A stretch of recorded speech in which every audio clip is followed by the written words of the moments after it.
أحمده سبحانه وتعالى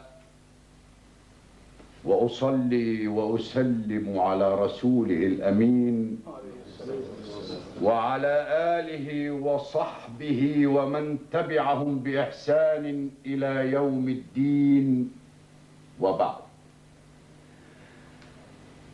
فإن العلم أمانة يحملها العلماء، وعلى العالم إذا رأى بدعة أو منكرا أن يكشف أمرهما للناس وأن يحاربهما. لا لا لا لا لا، نحن لم نأتي بدعة أو منكرا. أنا لم أقاطعك، فأرجو ألا تقاطعني. كف عن المقاطعة يا صالح.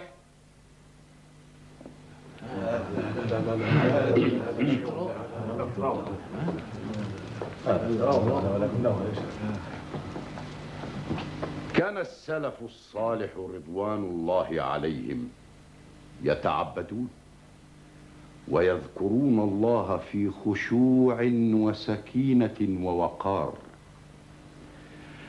ولا يتظاهرون بكرامات أو منح بركات، فقد كانوا يستصغرون شأنهم في طاعة الله عز وجل.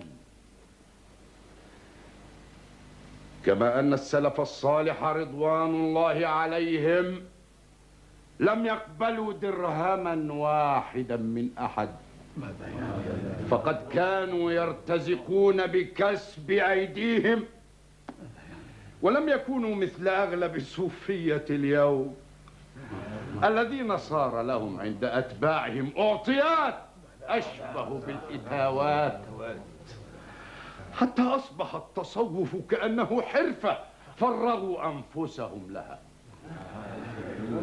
وعقدوا مجالس ذكرهم على قصاع اللحم والثريد يملؤون منها البطون. فهل هذا هو الزهد في الدنيا كما يزعمون؟ وهل هكذا تكون مجالس ذكر الله عز وجل؟ حسبك يا ابن تيمية، حسبك. وإني لأذكر في ذلك ما قاله فخر الدين الرازي رحمه الله في شيخ إحدى الطرق الصوفية اسمه الشيخ مكي: ألا كل مكي قولا نصوحي، فحق النصيحة أن تستمع. متى سمع الناس في دينهم بأن الغنى سنة تتبع، وأن يأكل المرء أكل البعير ويرقص في الجمع حتى يقع، ولو كان طاوي الحشا جائعا لما دار من طرب واستمع، وقالوا سكرنا بحب الإله وما أسكر القوم إلا القطع. لا لا لا لا، هذا الشعر ليس حجة علينا، فصاحبه مثله عدو للصوفية. أنا لست عدوا للصوفية، ولا أهاجم إلا الأدعياء أمثالكم الذين قلت على لسانهم: والله ما فقرنا اختيار، وإنما فقرنا اضطرار، جماعة كلنا كسالى، وأكلنا ما له عيار، تسمع منا إذا اجتمعنا حقيقة كلها فشار. لا لا لا لا، شعرك هذا لا شأن لنا به. ومجالس ذكركم التي تعقدونها لا شأن لكم بها أيضا. وماذا في مجالسنا يا ابن تيمية؟ تصرخون فيها وترقصون، فهي بدعة ومنكر. اسمعوا يا قوم، اسمعوا افتراء ابن تيمية، إنه يعتبر ذكر الله بدعة ومنكرا. صمتا صمتا صمتا، فيا لها من جرأة، بل وقاحة. وقاحة؟ نعم، وأية وقاحة.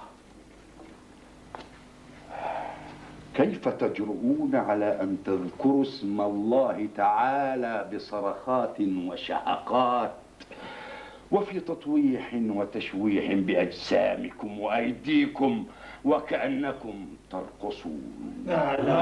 كيف تجرؤون على تسمية ذلك المنكر ذكرا لله سبحانه جل وعلا؟ لا ليس الأمر كما تصف. إذا بماذا تسمي هذا الذي يحدث في مجالس ذكركم؟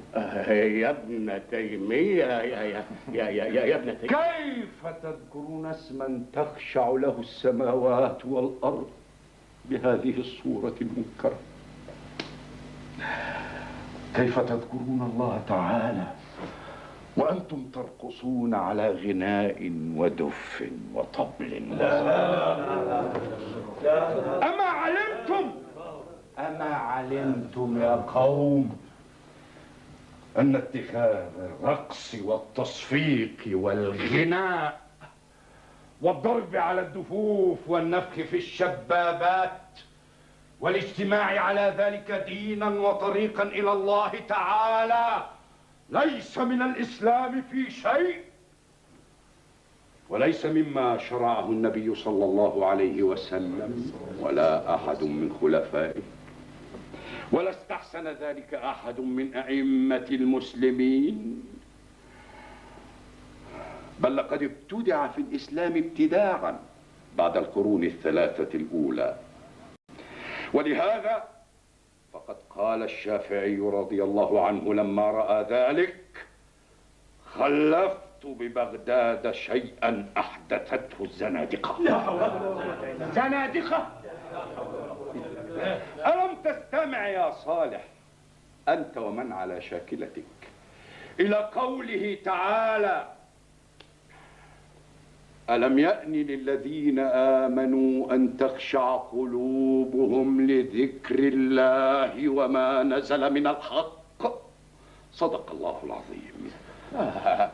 هذه حالات وجد وانجذاب تصيب المتصوف حينما يستغرق في ذكر الله تعالى.